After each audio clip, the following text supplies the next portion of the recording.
উজানের পানির চাপে ফের ভাঙন বেড়েছে ভোলার মেঘনায়। ভয়াবহ ভাঙনে দিশেহারা হয়ে পড়েছেন নদী পাড়ের মানুষ।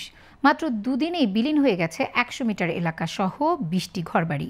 এখন ভাঙনের মুখে আছে ২টি প্রাথমিক বিদ্যালয়, ৩টি মসজিদ ও একটি মাছের আড়ত সহ কমপক্ষে ৫০০রও বেশি ঘরবাড়ি।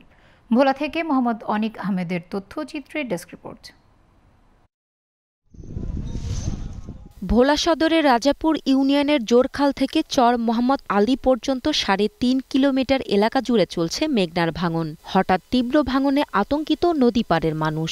এরই মধ্যে বিলীন হয়েছে শতাধিক মিটার এলাকা। স্থানীয়দের অভিযোগ, মেঘনার ভাঙন চললেও কার্যকরী ব্যবস্থা নেননি পানি উন্নয়ন বোর্ড। এই ভাঙনে কোথায় আশ্রয় নেবে তা জানেন না দরিদ্ররা।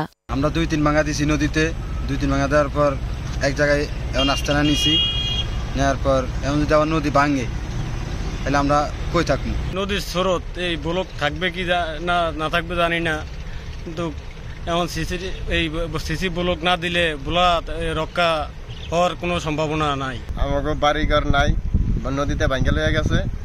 আমরা সরকারের কাছে আবেদন জানাইছি আবারও নতুন করে ব্লক ফেলার জন্য। একটা মজবুত সিসি ব্লক করে দেখ, না হয় এই যারা নদী ভাঙতি লোক তাদের পুনর্বাসনের ব্যবস্থা করুক। তবে শিগগির ভাঙন বন্ধে সব ধরনের ব্যবস্থা নেওয়া হচ্ছে বলে জানান পানি উন্নয়ন বোর্ডের এই কর্মকর্তা। পরিস্থিতি এর চেয়ে খারাপ অবস্থানে যায়, তো সেক্ষেত্রে আমরা অবশ্যই নির্দেশনা মোতাবেক যা যা করণীয় সব ব্যবস্থাই করব। আমাদের সব ব্যবস্থা গ্রহণের জরুরি যেটা প্রয়োজন সব ধরনের প্রস্তুতি আছে, আমরা সেভাবে ব্যবস্থা গ্রহণ করতে পারবো।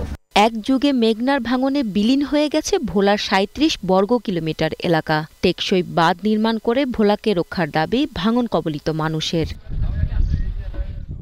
Global television news desk.